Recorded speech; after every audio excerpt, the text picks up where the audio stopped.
नमस्कार, good news today देख रहे हैं आप। आपके साथ मैं हूं नवजोत रंधावा। शारदीय नवरात्र का आज दूसरा दिन है। भक्त मां ब्रह्मचारिणी की पूजा अर्चना में जुटे हैं और देश भर के मंदिरों में भक्तों की भीड़ की तस्वीरें नजर आ रही। नवरात्र केवल भक्ति का उत्सव नहीं है, बल्कि इसका वैज्ञानिक कनेक्शन भी है जो हमारी सेहत से जुड़ा हुआ है। कह सकते हैं कि हमारी अच्छी सेहत का राज नवरात्र में छिपा है और नवरात्र में लोग व्रत भी करते हैं। नवरात्र में व्रत सिर्फ आध्यात्मिक इसका कोई कनेक्शन नहीं है, बल्कि व्रत करने से हमारी बॉडी डिटॉक्स होती है, मेंटल हेल्थ और अच्छी हो जाती है। तो आज के इस शो में हम बात इसी को लेकर करेंगे। 10 दिनों के इस व्रत में आत्मशुद्धि किस तरह से की जाए, साथ ही साथ इसका सेहत पर असर कितना पड़ता है ये भी जानेंगे। व्रत से कैसे मिलेगी आध्यात्मिक और शारीरिक शक्ति, इस पर भी चर्चाएंगे। साथ ही साथ जानेंगे नवरात्र के व्रत का विज्ञान क्या है, इसका विधान क्या है। तो बने रहिए हमारे साथ।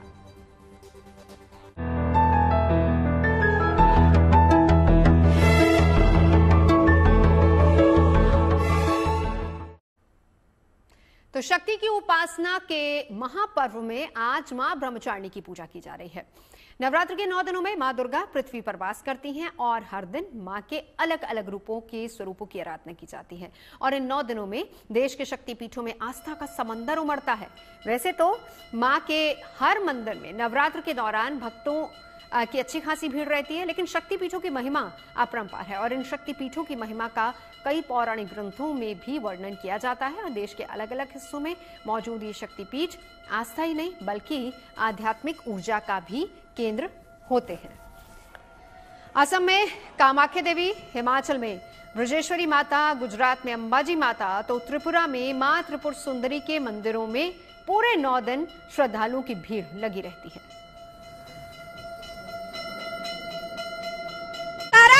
झंडे वाली का बहुत साचे दरबार की जय। देखिए, फ्लैट मांगा था, फ्लैट मिल गया। 50 से 60 साल हो गए आते हुए, काफी साल हो गए आते हुए मुझे। आज से ना सब कुछ दिया, सब बच्चों के सबके पास। कितने सालों से आ रही हैं आप यहाँ? 50-60 साल हो गए। 50-60? हाँ, जब से आ रही हूँ।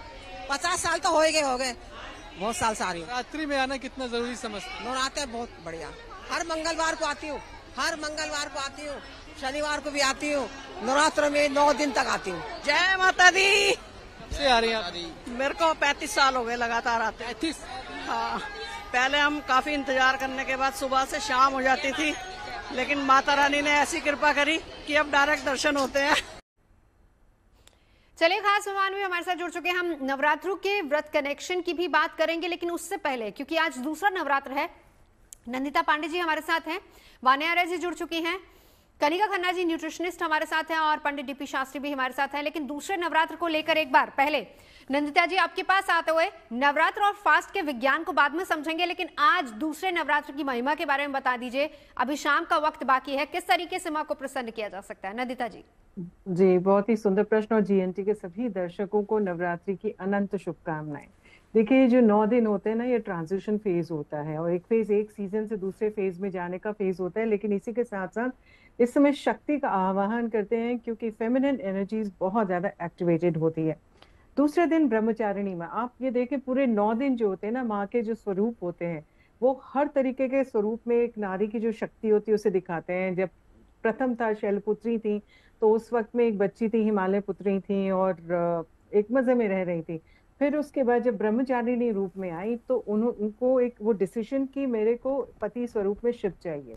और जब शिवजी तो अपनी तपस्या में लीन हो, तो किसी से डिस्टर्ब ही नहीं हो रहे थे, तो माँ ब्रह्मचारिणी ने डिसाइड किया, माँ पार्वती ने यानी कि, और उन्होंने जंगल में जा करके तप किया। 1000 वर्ष तक का तप करा और कठोर तप के बाद भी जब भोग नहीं, शिवजी नहीं मिले, तो उसके पश्चात उन्होंने बिल्व पत्र खा करके एक और 1000 वर्ष तप करा। और ऐसे कहते हैं कि 3000 वर्ष तक का तप करके बिल्व पत्र भी छोड़ दिए, सब कुछ छोड़ दिया। तो अंततोगत्वा में भगवान शिव उनसे प्रसन्न होकर के उनके सामने प्रकट होते हैं, क्योंकि सती के बाद ये सती का ही दूसरा जन्म है एक तरह से, हिमालय पुत्री के रूप में। तो ब्रह्मचारिणी इसलिए बोली जाती है कि स्ट्रेंथ की देवी मानी जाती है, मंगल इनको कंट्रोल करते हैं, मतलब ये मंगल को कंट्रोल करती हैं। और साथ ही साथ स्पिरिचुअल विजडम की, यानी कि आपके अंदर अगर आप साधक हैं और आप आगे बढ़ना चाह रहे हैं साधना में, नवरात्रि के दिन बहुत सुंदर होते हैं। जैसे प्रथम दिन शैलपुत्री माँ का दिन था, तो उस दिन आप मूलाधार चक्र में ध्यान कर रहे थे। और आपको नवजोत जी बता दूं कि नवरात्रि के समय रात्रि का समय ज्यादा, तभी नवरात्रि बोलते हैं। रात्रि का समय बहुत पावरफुल होता है। ये जो संध्या के पश्चात जो आप पूजा करने बैठते हैं, आज के दिन आप लाल आसन में बैठें, क्योंकि आज के दिन का रंग लाल है। माँ ब्रह्मचारिणी की कृपा रहेगी और ओम या देवी सर्वभूतेषु माँ ब्रह्मचारिणी रूपेण्य सन्निस्थिता नमस्तस्यै नमस्तस्यै नमस्तस्यै नमो नमः। सिंपल सा मंत्र है, सभी को याद हो जाता है। आप इसको इस मंत्र का चांट करके आप ध्यान करें और ध्यान करके उनकी अनुभूति लें। आप देखेंगे वो डिवाइन ब्लेसिंग्स आएंगी। और स्वादिष्टान चक्र पे ध्यान आप करें। वहां पे ध्यान करने से जैसे ही वो चक्र खुलता है तो फिर स्पिरिचुअल डेवलपमेंट जो होती है बहुत स्ट्रांग हो जाती है। माइक्रोकॉस्म और मैक्रोकॉस्म का जो मिलन होता है, यहाँ से जो आप एक्टिवेशन एनर्जीज होती हैं, बहुत बहुत पावरफुल होता है। बहुत सुंदर दिन है तब के लिए, अगर आप स्टूडेंट हैं, नॉलेज के लिए, सब चीजों के लिए ये दिन बहुत अच्छा है। माँ की ब्लेसिंग्स लीजिए। आप देखेंगे आपकी पढ़ाई में आप बहुत अच्छा करेंगे, इंटरव्यूज है उसमें आप बहुत अच्छा करेंगे। चलिए आगे, साधक है तो साधक के लिए भी अच्छा है। नवरात्र और फास्टिंग कनेक्शन भी समझेंगे, लेकिन इसी पर एक बार वान्या जी आपके पास भी मैं आती हूँ। आज मंगलवार का ही दिन है और माँ का ये रूप उसी को दर्शाता भी है। जी धन्यवाद नवजोत जी। सबसे पहले सभी पैनलिस्ट को मेरा प्रणाम। जीएनटी के माध्यम से आप सभी को नवरात्रि की हार्दिक शुभकामनाएं। आज का दिन जो है मां ब्रह्मचारिणी का दिन है, जो कि जैसे कि अभी नंदिता जी भी बता रहे थे, तो ये गॉडेस ऑफ विजडम है, गॉडेस ऑफ स्पिरिचुअल पेनिस है। कोई भी पनिशमेंट्स अगर हमें लगता है हमने लाइफ में गलती से भी कुछ गलत किया है तो उसके लिए हमें ये क्षमा करती है। इसके बाद जो है ये मंगल देव को कंट्रोल करती हैं और जो इनका चक्रा होता है वो सेक्रल चक्रा होता है, जिसे हम स्वादिष्टान चक्रा कहते हैं। इसमें बेसिकली जो माँ का ये वाला रूप है, ये माँ का तप, त्याग, माँ का जीवन में डेडिकेशन दिखाया गया एक रिलेशनशिप के लिए, जो बाद में जाके मैरिज में कन्वर्ट हुआ। जो सालों साल उन्होंने भगवान शिव का तप किया, इतने साल जो है उन्होंने खाली सूखे पत्ते खाकर जो है गुजारा है, ये दिखाता है एक सेक्रीफाइस, ये दिखाता है एक नॉलेज, ये दिखाता है एक विजडम। एक हाथ में उनके जो उनका तपस्या का जो ये रूप है, ये दिखाता है कि हम जीवन में ये जो 9 के दिन होते हैं, ये हमारी डेडिकेशन के दिन होते हैं और साथ साथ स्पिरिचुअल डिसिप्लिन के भी दिन होते हैं, कि जहाँ पर हमें थोड़ा सा डिसिप्लिन भी मेंटेन करना पड़ता है, जिसको हम स्पिरिचुअल लेवल पर जो डिसिप्लिन होता है वो करना पड़ता है। यहाँ पर हम देवी की आराधना करते हैं, क्योंकि मंगल जो होता है थोड़ा सा फियरी प्लैनेट होता है, जो हमें थोड़ा सा कई बार जीवन में रिएक्टिव बनाता है। तो ये जो है हमारे अंदर पेशेंस सिखाती है। एक तो वैसे ही फास्टिंग होती है, ऊपर से नवरात्रि के जब ये 9 दिन होते हैं, पूरे एनवायरनमेंट के अंदर ही देवी की ऊर्जा जो होती है वही रहती है, तो पूरा एनवायरनमेंट बहुत ज्यादा इस टाइम पर पॉजिटिव होता है। तो आप देवी को जितना शत नमन, मैं कहती हूँ इतना नमन कि उनकी क्वालिटीज को हम जितना अपने इस टाइम पर लेते हैं, इससे अच्छे और सुख वाले दिन नहीं होते, इससे अच्छे पावन दिन नहीं होते। ठीक है, कनिका जी भी हमारे साथ हैं। फास्ट कनेक्शन आपसे मैं समझूंगी, लेकिन एक रिएक्शन डीपी शास्त्री जी आपका, क्योंकि शाम के वक्त नंदिता जी बता रही है कि नवरात्रि मतलब कि शाम के वक्त, संध्या का वक्त सबसे इंपॉर्टेंट होता है जबकि आराधना करते हैं। कोई एक मंत्र बता दीजिए जिससे हम देवी को प्रसन्न कर सकते हैं। शास्त्री जी देखिए, बहुत सारी शुभकामना। ये शारदीय नवरात्र विजय का प्रतीक है। नवरात्र नवधा भक्ति है। ये शैलपुत्री से सिद्धिदात्री तक जो देवियां हैं, ये परमपिता परमात्मा राम को भी आशीर्वाद प्रदान की थी, तभी उनके जीवन में विजय की प्राप्ति हुआ। विजयदशमी पे वो विजय प्राप्त किए थे। मंत्र दुर्गा सप्तशती में तो मार्कंडे जी बहुत लिखे हैं। 700 मंत्र 13 अध्याय में है। कवच किला करगला, जो व्यक्ति शुद्ध पढ़ सके तभी मंत्र जपना चाहिए। एक मंत्र है भगवती की, ओम ज्ञान नामापि चेतांसी देवी भगवती ही सा बलादा कृष्ण मोहाय महाप्रक्षति। अगर ये मंत्र सप्त श्लोकी दुर्गा में है, इसको कोई जप करे तो आज जो शक्ति है, तेज की, ऊर्जा की, युवा पीढ़ी के बच्चों के जीवन में जो ब्रह्मचारिणी बल प्रदान करती हैं, उससे ग्रस्त जीवन में जाने के बाद उनकी संतति की प्राप्ति होती है। और विद्वान बेटा हो या बेटी हो, कृतिवान, बुद्धिमान, शक्तिशाली, तेज वाला संतान प्राप्त कर लेता है जो ब्रह्मचारिणी के पूजा करता है। इनके हाथ में कमंडल और माला इत्यादि है, सफेद वस्त्र के प्रतीक है। सफेद एक जीवन में वैराग्य को उत्पन्न करता है, उसके लिए और भी मंत्र इसमें दिया है। कामख्या वरदे देवी नील पर्वतवासिनीम त्वम देवी जगन मातर योनि मुद्रा नमस्तुते। भगवती कामाख्या शक्ति पीठ में सबसे जागृत, ज्वाला जी कामाख्या और हिंगलाज भगवती हैं। ये 3 देवियों का सप्तशती में बड़ा उल्लेख दिया गया है। जी आप किसी देवी की आराधना करें, मन को शांतचित करके अपनी ज्ञानेंद्रियां कर्मेंद्रियां शांत होनी चाहिए। आसन लाल रंग का हो, पूर्वाभिमुख बैठ जाए और लाल या सफेद पुष्प हो बिल्कुल। ले करके माँ को जप करें, तप करें, पाठ करें, उपासना करें। उप माने करीब होता है, भगवती के करीब जो व्यक्ति व्रत करता है, जिस देवता देवी का, उसके करीब व्रत में चला जाता है, वास करता है, माने हर चीज को हटा देता है, काम को हटा देता है, क्रोध को हटा देता है। अपने जीवन में एक ही संकल्प होता है कि भगवान या भगवती को प्राप्त करना, कार्य की सिद्धि करना। ये नवधा भक्ति के रूप में पूजा किया गया है। माँ सौरी भी भगवती के आराधना करके परमपिता परमात्मा। बिल्कुल शास्त्री जी, चलिए आगे आपसे जानेंगे, मैं लौटती हूँ, लेकिन हम वापस अब अपने टॉपिक पर आते हैं। आज का दिन किस तरीके से माँ की आराधना करनी, ये तो हमने जान लिया, लेकिन उपवास का बहुत गहरा नाता है। नवरात्र से भी, उपवास का शास्त्र से भी गहरा संबंध है, जहां इसे न केवल शरीर को शुद्ध करने बल्कि मन को भी शांत करने, आध्यात्मिक शक्ति पाने, ईश्वरीय कृपा प्राप्त करने का एक साधन बताया गया है। और अलग अलग धर्मों में परंपराएं अलग हो सकती है, लेकिन उपवास का आध्यात्मिक और वैज्ञानिक महत्व क्या, आज हम इसी को समझने की कोशिश करेंगे। शरीर और आत्मा को किस तरीके से शुद्ध करता है, ईश्वर के साथ एक मजबूत संबंध स्थापित करता है। तो क्या है इसका कनेक्शन? सबसे पहले तो ईश्वर से निकटता बनती है, मन में शुद्धि आती है, और साथ ही साथ पाचन तंत्र को भी ये मजबूत करता है, शरीर को शुद्ध करता है, डिटॉक्स करता है। आध्यात्मिक और नैतिक कार्य, त्याग और भक्ति, मन की शुद्धि, ये सब कुछ हमें उपवास से मिलता है। और अब आपको हम सनातन संस्कृति में व्रत का विधान भी बता देते हैं। सनातन संस्कृति में मुख्य तौर पर खाना त्यागने के अलावा भी 3 तरह के अहम व्रत के बारे में बताया गया, उपवास के बारे में बताया गया। पहला है कायिक व्रत, यानी कि शारीरिक हिंसा त्यागने का व्रत, और दूसरा है वाचिक व्रत, सत्य बोलना, अप्रिय न बोलना, यानी हमेशा सच बोलिए और किसी के बारे में कुछ भी अप्रिय न बोलिए। इसके अलावा तीसरा है मानसिक व्रत, इसमें काम, क्रोध, लोभ, मोह को त्यागना बताया गया। ये शास्त्रों में 3 तरह के व्रत हैं जो कि बताए गए हैं। अब आपको व्रत का वैज्ञानिक महत्व भी समझा देते हैं। उपवास वैज्ञानिकों के लिए हमेशा से एक शोध का विषय रहा है। वैसे व्रत का मूल उद्देश्य वैज्ञानिक रूप से शरीर को स्वस्थ रखना है, और व्रत का अर्थ होता है प्रण और संकल्प, खाने पीने की आदतों को बदलना, साथ ही साथ शरीर की क्षमताएं इससे बढ़ती हैं। शरीर हर तरीके से मजबूत भी होता है, और ऐसा डॉक्टर्स भी मानते हैं। और व्रत के दौरान अक्सर हम सामान्य गलतियां कर देते हैं। मसलन कई बार ऐसा होता है कि हम पूरी तरह से खाली पेट रहते हैं और व्रत के समय फल तक नहीं खाते हैं। इससे पेट से जुड़ी दिक्कतें ज्यादा बढ़ सकती हैं। थोड़ा खाएं, संतुलित खाएं, और फल जैसी चीजें जरूर खाएं। ये शास्त्रों में भी बताया गया और डॉक्टर्स भी इस पर बात करते हैं। कुछ लोग व्रत या फिर व्रत के बाद तली चीजें खा लेते हैं, ये बहुत ज्यादा नुकसानदेह हो सकता है। व्रत में कुछ लोग मीठे से परहेज नहीं करते, ज्यादा मीठा खाते हैं, पानी कम पीते हैं, ऐसा नहीं करना चाहिए। और साथ ही साथ कुछ दवाइयां नहीं लेते हैं, क्योंकि ऐसा कहते हैं कि अगर हमने व्रत रखा है तो उसका कहीं ना कहीं धार्मिक कनेक्शन है, तो बिल्कुल दवाई नहीं लेनी है, जो कि शुगर, बीपी जैसे पेशेंट्स के लिए खतरनाक हो सकता है। मतलब ये कि व्रत जरूरी है, दवाएं भी जरूरी हैं, अपना ख्याल रखना बहुत जरूरी है।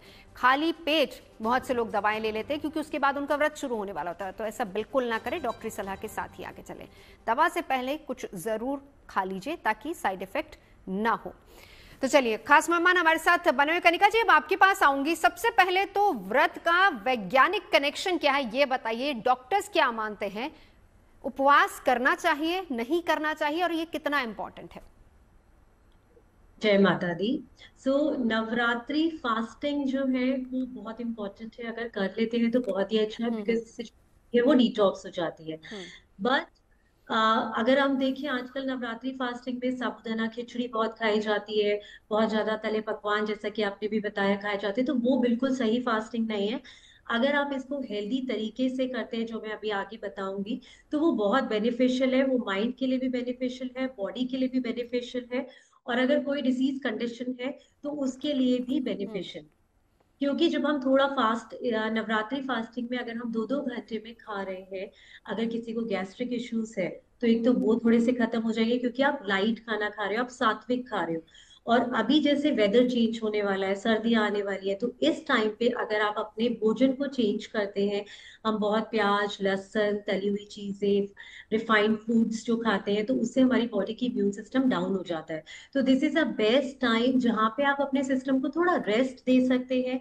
थोड़ा खाना आप कम खाएंगे, बट आप जो भी भोजन करते हैं वो सात्विक करेंगे, जिसमें complex carbohydrates in the form of amaranth आ जाता है, जिसे हम कहते हैं, उसमें कैल्शियम भी होता है, आयरन भी होता है, तो वो आपकी बॉडी को एनर्जेटिक रखता है। कुटू है which is also good for diabetic patients.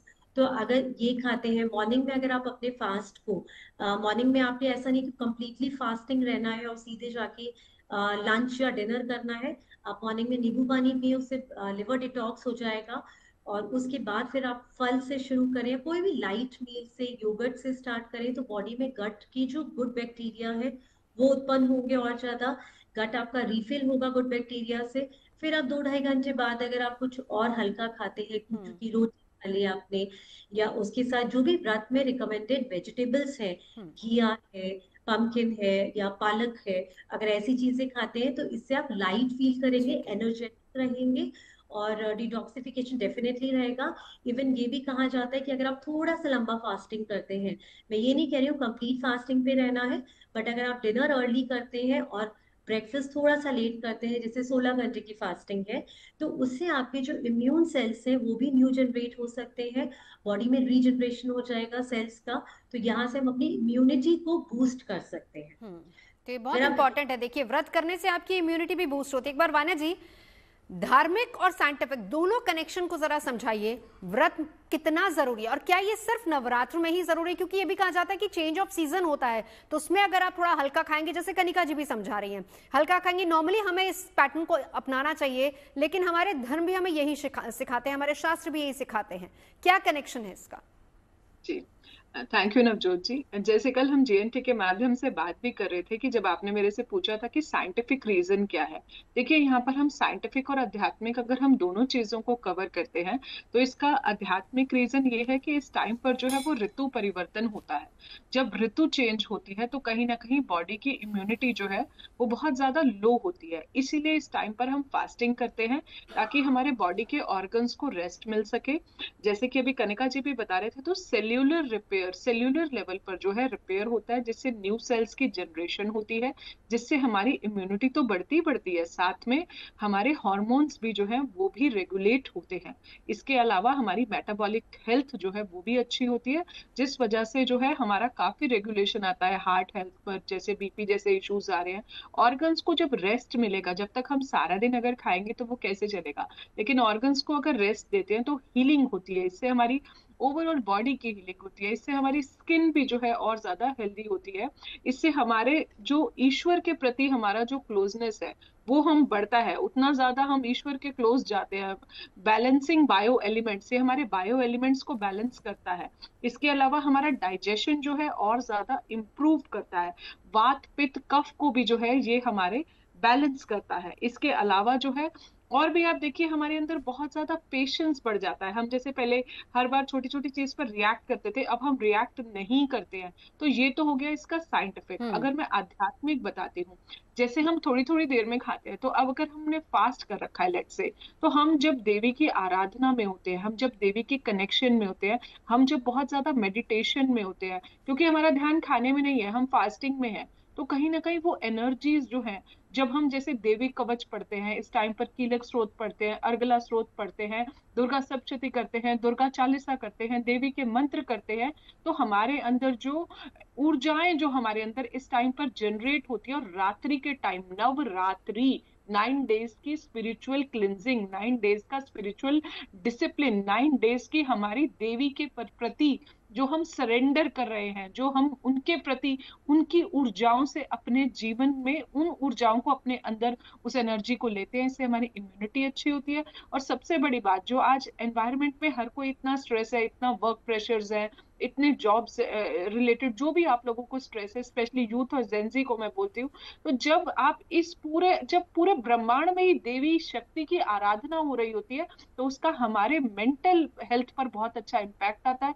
हम पॉजिटिव बनते हैं, हमें चीजों के अंदर क्षमता, जैसे आज माँ ब्रह्मचारिणी का दिन है, तो उनका सरेंडर जो था भगवान शिव को पाने के लिए, तो इस तरह से ये हमारी डेडिकेशन, पेशेंस, परजर्वेरेंस को जो है हमारे जीवन जी में बढ़ा देता है। हम बिल्कुल। छोटी छोटी चीजों पर कुछ नहीं रिएक्ट करते और देवी से खुद को कनेक्ट करते हैं। और जब भी आप मेडिटेट करेंगे ना, आंखें बंद करके विजुअलाइज कीजिए और देवी से बोलिए कि वो हमारे बारे में, मतलब वो हमें क्या गाइडेंस दे रही बिल्कुल। है। ट्रस्ट मी, वो गाइडेंस आती है। आप एक ठीक बार है। करके देखिए, ठीक दिया है। जलाए और वहीं फोकस करें। बिल्कुल। एक बार अब नंदिता जी आपके पास आना चाहूंगी। देखिए, शास्त्रों में हम यहाँ साइंटिफिक कनेक्शन तो हमने कनिका जी से भी समझा है, वान्या जी से भी, लेकिन मैं चाहूंगी कि आप थोड़ा सा क्लियर कीजिए, क्योंकि लोगों के जहन में ये बहुत सारी मिसकंसेप्शन होती है कि भाई नवरात्र शुरू हो रहे हैं तो हमें 10 दिन का व्रत रखना है या हमें पहले 2 दिन रखना है। क्या डूज एंड डोंट्स हमारे धर्म में, शास्त्रों में बताए गए हैं? किनको व्रत करना है, किनको नहीं करना, उसका नियम क्या होना चाहिए? ये धार्मिक नजरिए से बताइए। जी जी, हाँ जी, शास्त्र बहुत क्लियर है इस मामले में। वो सबसे पहले तो काफी लीनियंट भी होते हैं जब बड़े बुजुर्ग हो गए या फिर कोई बीमार व्यक्ति है या बच्चे हो गए, तो इनके लिए लीनियंसी बहुत ज्यादा है। लेकिन बेसिकली क्या होता है कि 2 तरीके से व्रत की पूजा होती है। एक, अगर आप अपने घर पे कलश स्थापित कर रहे हैं तो उसके नियम अलग हो जाते हैं कम्प्लीटली। और अगर आप एक यथाविधि नॉर्मल पूजा करें, आपने कलश इस तरह से कि मतलब जौ बो के कलश और देवी को का आह्वान करके वहां पे स्थापित नहीं किया है, तो उसके नियम अलग हो जाते हैं, वो इजी नियम हो जाते हैं। इसलिए कहते हैं घर गृहस्थ, ऑफिस गोइंग पीपल नॉर्मल एक कलश वैसे स्थापित कर सकते हैं और उसके अलावा और कुछ करने की जरूरत नहीं है। आप दुर्गा स्तुति करिए, दुर्गा पाठ करिए। व्रत के नियम ये है कि फलाहार आप रख सकते हैं, आपके चॉइस पे है, क्योंकि इतना रिस्ट्रिक्शन बिल्कुल स्ट्रिक्ट वो नहीं रहता। ये आपके कनेक्शन पे है कि आप कितना सरेंडर करना चाह रहे हैं इस समय एनर्जी क्लेंजिंग के लिए। तो जो नॉर्मल डेली अगर मैं बोलूँ ऑफिस गोइंग एंड ऑल, इतना स्ट्रिक्ट वो नहीं कर सकते। आप नॉर्मल एक टाइम में खाना खाइए, आपको कोई ऐसी दिक्कत नहीं है। दोपहर के बाद खाना खाना अलाउड होता है। आप दोपहर के बाद यानी कि किसी भी टाइम पे या शाम को आरती करके आप भोजन ग्रहण कर सकते हैं। आप फलाहार करेंगे तो उत्तम रहेगा, क्योंकि एक बॉडी डिटॉक्सिफाई भी होते जा रही है, ये शास्त्र निमित्त है। दूसरी चीज है कि अगर आपने कलश स्थापित किया है, आपने मातृकाएं स्थापित कर रखे हैं, आपने नवग्रह स्थापित कर लिए हैं और आपने जो आदि बो दिए हैं, तो फिर आपके लिए नियम अलग हो जाते हैं। तब आपको दुर्गा सप्तशती का संपुट पाठ करना चाहिए। आप अगर पूरा पाठ नहीं कर सकते, and this is for general everyone, कि अगर नहीं कर सकते लेकिन आपकी चाह है कि आप देवी स्तुति करें, दुर्गा चालीसा के अलावा क्या करें, तो आप मध्यम चरित्र में दुर्गा सप्तशती के जो अध्याय हैं उसमें 2nd chapter, 3rd chapter and 4th chapter, ये 3 अध्याय आप पढ़ लीजिए। ये इसको मध्यम चरित्र बोला जाता है, माता लक्ष्मी के वो समर्पित ये चरित्र होते हैं। आप इसको पढ़ लीजिए बस, और इसको पढ़ लेने से ही, मात्र से ही आपको बहुत फर्क यहाँ पे पड़ना शुरू हो जाएगा। उसके अलावा आप ये नहीं है तो आप कवच, अर्गला, कील भी पढ़ सकते हैं। ये भी नहीं संभव है आपके लिए तो दुर्गा सप्तशती के पीछे सिद्ध कुंजी का स्रोत आता है, आप उसका पाठ करिए, घी का दीपक जलाइए और जिस तरह से देवी के निमित्त जो भोग होता है उनको वो भोग लगाइए, फूल लगाइए, नैवेद्य आदि दीजिए और बहुत दिल से कनेक्ट करिए, क्योंकि ये जो समय होता है ये डिवाइन कनेक्शन वाला समय होता है। जितना आप डिवाइन कनेक्ट करते जाएंगे उतना ही ज्यादा आपके लिए बहुत इवॉल्वमेंट होनी शुरू हो जाती है लाइफ में। जी। अब ये तो जो साधक होते हैं, साधक के लिए थोड़ा सा और कठिन लेवल पे आ जाता है। यहाँ पे आपको थोड़ा सा नियम पालन करने होते हैं। फलाहार आप करके रख सकते हैं, लेकिन शाम को जब आप बैठते हैं पूजा में तो ये बोला जाता है कि आपके इंटेस्टाइन क्लीन होने चाहिए। इसलिए बोलते हैं बिल्कुल हल्का भोजन करें, क्योंकि किसी भी देवी का या देवता का जब आप आह्वान करके उनको आप बुलाते हैं तो आपके शरीर के चक्र भी उस देवी के साथ एनर्जीज कनेक्ट हो जाती है। इसलिए कहते हैं जितना शुद्धि, अंतर शुद्धि रहेगी आपकी सोच के साथ, आपकी मनस्थिति के साथ, आपकी ईटेबल्स की वजह से भी जो शुद्धि रहनी चाहिए, वो शुद्धि होना बहुत जरूरी होता है। तो उनके लिए और कठिन नियम हो जाते हैं साधक के लिए। तो शास्त्र अनुसार बहुत सारे नियम हैं जो आप जिस लेवल पे अपने को रखना चाहते हैं उस हिसाब से करिए, और आप देखेंगे देवी की माँ है, माँ तो हर तरीके से हर बच्चे को स्वीकार करती है। हाँ, लेकिन ये है कि प्रार्थना के बाद आप थोड़ा सा क्षमा याचना जरूर मांगे। बिल्कुल बिल्कुल। मैं इसी को लेकर जरा डीपी शास्त्री जी से सवाल कर लेती हूँ, इसी से जुड़ा हुआ, यहीं से शास्त्री जी अपनी बात को आगे बढ़ाएगा। 3 तरह के व्रत का हमारे शास्त्रों में विधान है, कायिक व्रत, वाचिक व्रत और मानसिक व्रत। अगर कोई भी व्रत नहीं कर पा रहा है तो क्या इन तीनों नियमों का पालन कर सकता है वो? देखिए, व्रत बच्चों और बुजुर्ग के लिए नहीं करना चाहिए। हाँ। जो व्यक्ति दवा मेडिसिन ले रहा है वो व्रत नहीं कर पाएगा, व्रत युवा शक्ति में है। व्रत के मतलब होता है कि आप जो संकल्प लिए पूरा कर सके। ये ना कि 3 बार फलाहार के नाम पे 7 स्टार 5 स्टार के खाए जा रहे हैं, वो भी एक व्रत नहीं है। आपको बता दें, व्रत में हल्दी भी नहीं खाया जाता है। आज फलाहारी लोग जो कर रहे हैं, कितना हल्दी उसमें खाते हैं लोगों को पता ही नहीं है। और सब पैकिंग होकर मिल रहा है बाजार में। करोड़ों रुपया का जो है अर्थव्यवस्था है सनातन के, जो भी कोई फेस्टिवल व्रत त्योहार है। आप व्रत करिए, मैं कह रहा हूँ खूब करिए। कायिक वाचिक मानसिक 3 तरह का जो हमारे जीवन में दोष है, उसके परिहार के लिए जब तप हवन यज्ञ व्रत बताया गया है। दुर्गा सप्तशती का जो मंत्र है बहुत सिद्ध मंत्र है। इसमें सप्त श्लोकी दुर्गा है। 7 श्लोक में मार्कंडे जी ने पूरे सप्तशती लिखा है। कोई व्यक्ति सप्त श्लोकी दुर्गा का पाठ अगर कर लेता है व्रत में, चाहे बिना व्रत किए भी, हाँ। तो उसको भी सप्तशती के पाठ के फल की प्राप्ति हो जाएगी। हाँ। और दैहिक दैविक भौतिक तापा, 3 तरह का जीवन में ताप है। दैहिक भी है, दैविक भी और भौतिक भी है। हम आप सब समझ रहे हैं, दैहिक शरीर से लिया गया है। दैविक देख लीजिए, अभी पानी जल अग्नि ये सब कांड हो रहा है, उसका प्रकोप है। और भौतिक जो कुछ आप मेडिकल साइंस से या नासा से इसरो से आप बना रहे हैं, बेच रहे हैं, कर रहे हैं, उसका भी कहीं ना कहीं साइड इफेक्ट लग जाता है कभी कभी, उसका भी नुकसान होता है। ये सब भगवती 3 तरह के ताप से आपको निवारण करती है। ये ब्रह्मचारिणी से लेके सिद्धिदात्री तक एक एक देवी का जो पूजा करता है वो ठीक है। कोई ना भी करता है तो कुमारी कन्या के नवमी के दिन पूजा कर लेने से पूर्ति हो जाती है। ठीक है। और नवरात्र सब तिथि करना चाहिए। बिल्कुल बिल्कुल। चलिए, आज दूसरा नवरात्र है और कल तीसरा और चौथा, क्योंकि तिथियां मिल रहे हैं और इसीलिए इस बार 10 नवरात्र हैं। तो कैसे पूजा उसकी करनी है वो भी आपको बताएंगे, और साथ ही साथ व्रत अगर आप कर रहे हैं तो आपको क्या खाना है क्या नहीं खाना। डाइटिशियन कनिका जी हमारे साथ मौजूद है, उनसे ये भी जानेंगे। कनिका जी, अब आपके पास आती हूँ। आपने सुना कि हालांकि हम शास्त्रों की भी बात कर रहे हैं, लेकिन व्रत और दोनों का कनेक्शन क्या है, इसका विज्ञान क्या है, ये हमने समझा। बड़ी अच्छी बात शास्त्री जी ने ब्रेक पर जाने से पहले कही कि लोग व्रत कर लेते हैं और फिर उसके बाद उनको एक बहाना मिल जाता है कि हमने सुबह से कुछ नहीं खाया और फिर उसके बाद भर पेट खा लिया जाए। कुछ नियमों का ख्याल रखते हुए क्या खाना है क्या नहीं खाना, किस तरीके से अपना डाइट प्लान करना है, ये बताइए। तो जैसे कि नवरात्रि फास्टिंग जो है वो तभी बेनिफिशियल है जब आप हेल्दी ईटिंग करते हैं। तो सबसे पहले मैं डिस्कस कर लेती हूँ क्या नहीं खाना है। ये तो सबको ही पता है, no onion no garlic, cereals नहीं खाने हैं, पल्सेस नहीं खाने हैं, और कोई भी फ्राइड फूड नहीं खाना है, मीठा बहुत नहीं खाना है, चावल नहीं खाना है। उसके अलावा अगर हम अल्कोहल टोबैको पे है तो वो भी नहीं लेना है, तो नॉनवेज नहीं लेना है। तो ये सब चीजें अगर हम अवॉइड करते हैं ऑटोमेटिकली हमारी बॉडी में हम बहुत लाइट फील करेंगे और हमारी बॉडी को रेस्ट मिल जाएगा डेफिनेटली इन सारी चीजों से कुछ दिन के लिए। और जो खाना है तो वो है हमारा सात्विक भोजन, जिसमें कि कूटू, एमरंथ, ये सब एंटीऑक्सीडेंट रिच होते हैं, फाइबर रिच होते हैं। तो अगर हम बात करें स्टार्टिंग में कि हमें जो व्रत खोलना है वो फल से खोल सकते हैं, तो डिफरेंट वेराइटीज ऑफ फ्रूट्स खा लें। और अगर आप दही खा सकते हैं घर पे जमी हुई, वो ले सकते हैं। इसके अलावा अगर आप सब्जियों में हम बात करते हैं तो बहुत हल्की सब्जियां लेनी है, घिया है, पालक है, अरबी ले सकते हैं, बट उसको फ्राई ना करें, एयर फ्राई में करके खा सकते हैं। आलू के बहुत शौकीन होते हैं, तो ऐसा नहीं है कि मैं बोलूंगी आप आलू मत खाएं, आप आलू भी खा सकते हैं। ये खुशखबरी होगी शायद सबके लिए, बट लो जीआई आलू, low glycemic index potatoes are available these days, तो वो खाएं। बट उसको खाना किस तरीके से है, फ्रिज में पहले आप एक दिन आज जैसे अगर आप उसको बना रहे हैं, सीटी लगा रहे हैं, तो उसको कूल करें और फिर उसके बाद उसको रेफ्रिजरेट करें। तो सीसीआर को फॉलो करें, आप कुक करें, कूल करें, फिर रेफ्रिजरेट करें। तो उससे क्या होगा, जो पोटैटो है या जो भी इसमें समा के चावल खाते हैं, अगर उसको भी इस तरीके से खाते हैं तो इसका जो स्टार्च है that gets converted into resistant starch, वो आपके डाइजेशन के लिए बहुत अच्छा होगा। बट इसका मतलब ये नहीं कि आप बहुत आलू खाना शुरू कर दें, तो लिमिटेड अमाउंट में अगर आप खाते हैं तो आपके गट के लिए भी बहुत अच्छा है। बाकी आप समक राइस खा सकते हैं।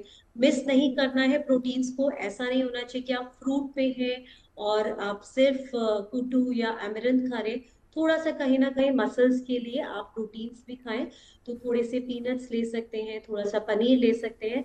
और पूरे दिन जो ध्यान रखना है, कीप योर बॉडी हाइड्रेटेड। अगर आप नहीं पिएंगे तो कॉन्स्टिपेशन हो सकता है, फिर आप पूजा में डेफिनेटली ध्यान नहीं लगेगा।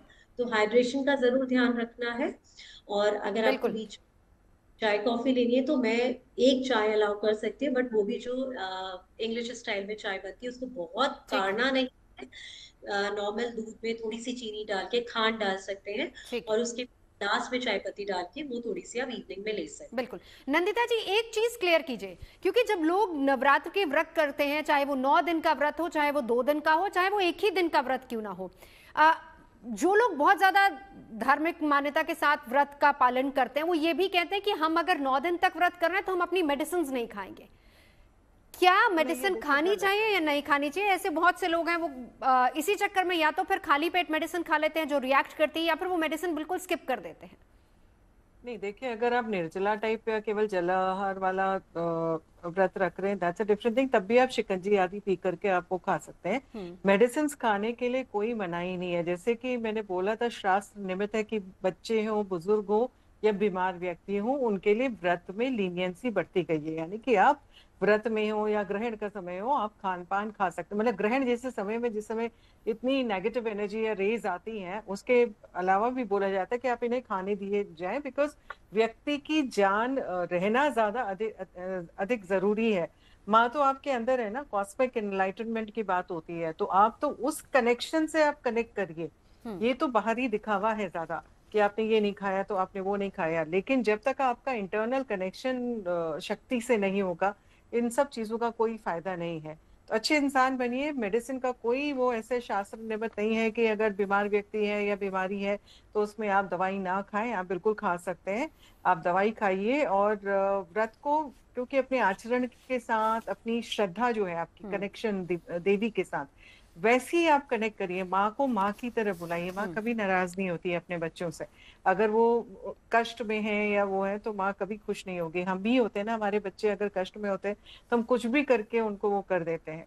तो वो डिसाइड करना पड़ता है। ऐसा नहीं है, अगर मान लीजिए आप हट्टे कट्टे हैं तो आपको सब कुछ खाना अलाउड होता है, लेकिन अगर आपको कोई एक सर्टेन रिक्वायरमेंट है मेडिसिन की या कुछ, आप हॉस्पिटलाइज है, तो आपके सारे नियम कानून सब बंद हो जाते हैं। आपको केवल वही डाइट खानी पड़ती है जो डाइट वो डॉक्टर प्रिस्क्राइब कर रहे हैं। तो ऐसा ही सेम इसी में व्रत में भी हो जाता है कि अगर आप बीमार हैं तो आपको वो सारी चीजों की अलाउड है कि आप ये खा सकते हैं। आप बिल्कुल खाइए दवाई, अपनी दवाइयां नहीं छोड़े, क्योंकि और बीमार हो जाएंगे और बीमार होकर के आपकी एनर्जीज तो वैसे ही लो हो जाएंगी ना। ठीक है। यहाँ पे तो पूरा व्रत का प्रोसेस होता है, या नवरात्रि में कनेक्शन का प्रोसेस होता है अपनी डिवाइन एनर्जी को अपलिफ्ट करने का। नीचे से मूलाधार चक्र से आपकी एनर्जीज ऊपर की तरफ जाती हैं और बहुत पावरफुल तरीके से आपकी ऑरा में चारों तरफ रोटेट करती है।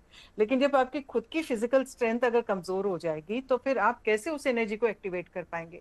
तो वो तो पूरे 9 दिनों का जो एक महत्व है वही आप खत्म कर दे रहे हैं। जो उसका सिग्निफिकेंस है उसी को आप खत्म करते हैं, वो खत्म नहीं करना है ना। आंतरिक शुद्धिकरण, बाह्य शुद्धिकरण आपको हर तरीके से रखना है। एनर्जी अपनी हेल्दी रखनी है, ठीक है, एनर्जी अपनी बैलेंस रखनी है।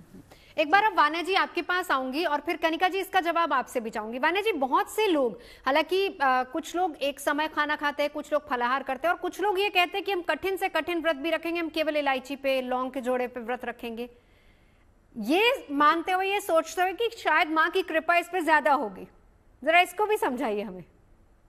देखिए, जैसे अभी नंदिता जी भी एक बात कह रही थी, मुझे वो बात बहुत अच्छी लगी कि अपने आचार विचार वाणी जो है, अगर हम ये अच्छा रखते हैं, पॉजिटिव रखते हैं, सबसे बड़ा व्रत वो है। सेकंड पॉइंट, जो लोग रख सकते हैं, अगर आपकी बॉडी अलाउ करती है, हेल्थ अलाउ करती है, आपका इम्यून सिस्टम अलाउ करता है, तो वो आप बिल्कुल रखिए।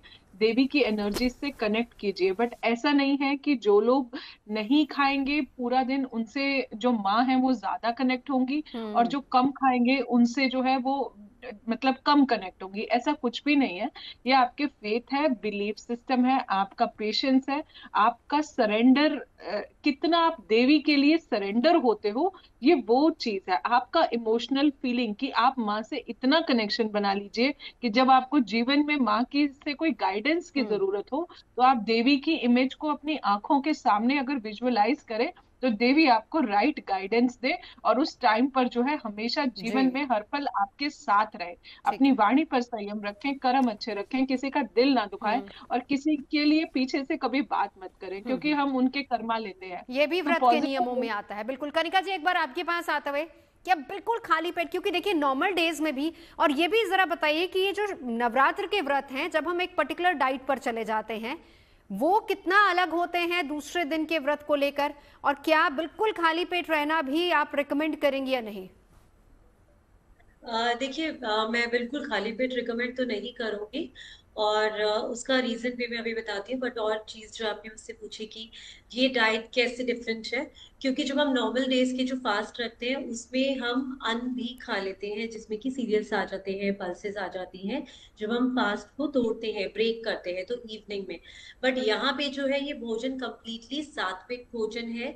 यहाँ पे आप खा रहे हैं कूटू, एमरन, जो कि वेरी हाई इन फाइबर है, और सब्जियां भी बहुत लाइट है। तो यहाँ पे आप बहुत लाइट चीजों से अपने फास्ट को ब्रेक कर रहे हैं, और ब्रेक भी नहीं कर रहे हैं, यहाँ पे आप कंप्लीटली फास्टिंग पे है। और जो दूसरे फास्ट है उसमें आप फास्ट को ब्रेक करते हैं अन्न खा के, और वो भी हेवी अन्न खाते हैं।